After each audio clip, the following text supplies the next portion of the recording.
Once upon a time, there was a new project manager. Project management was new to her organization, too. And so she was really happy when her organization decided to bring in some seasoned project management consultants and have them act as mentors. During her first meeting with her mentor asked her to bring all of her project management deliverables that had been created for her recent project.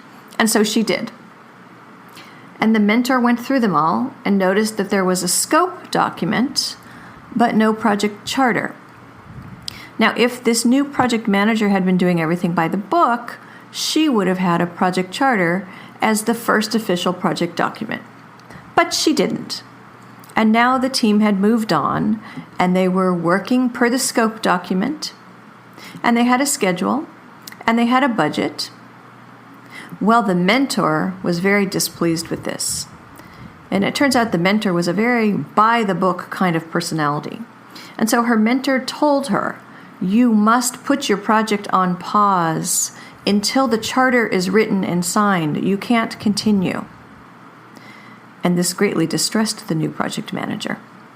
And she thought about it, and she thought, this just doesn't make sense. A charter is a good thing to have. She recognized the value of the charter as announcing the project and giving her authority as the project manager and setting out the initial intentions for the project. But they had moved on, and there weren't any challenges with agreement to the project. And so she decided no, that this just didn't make sense to her. She couldn't even imagine going to her stakeholder, her sponsor, and saying, "I'm going to pause the project to create a document that we never created at the beginning." She just couldn't imagine that conversation having any kind of happy ending, and she didn't truly see the justification. She understood that they had missed something that would be potentially valuable. Certainly they would add it to their approach next time, but it just didn't make sense this time. Oh, her mentor was very angry. "Well, if you don't do this, you're not a real project manager, and your project's going to fail."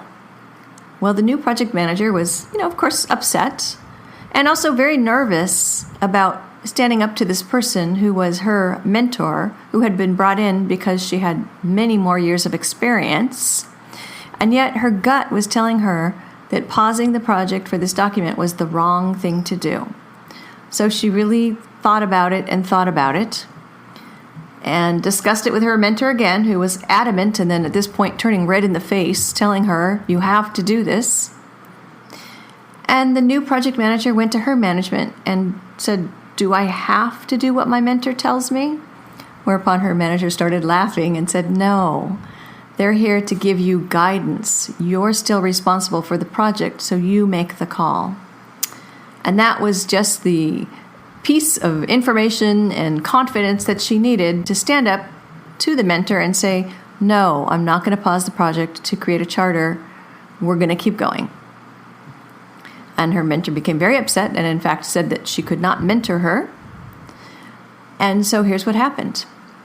The project manager got a new mentor they were a little more simpatico.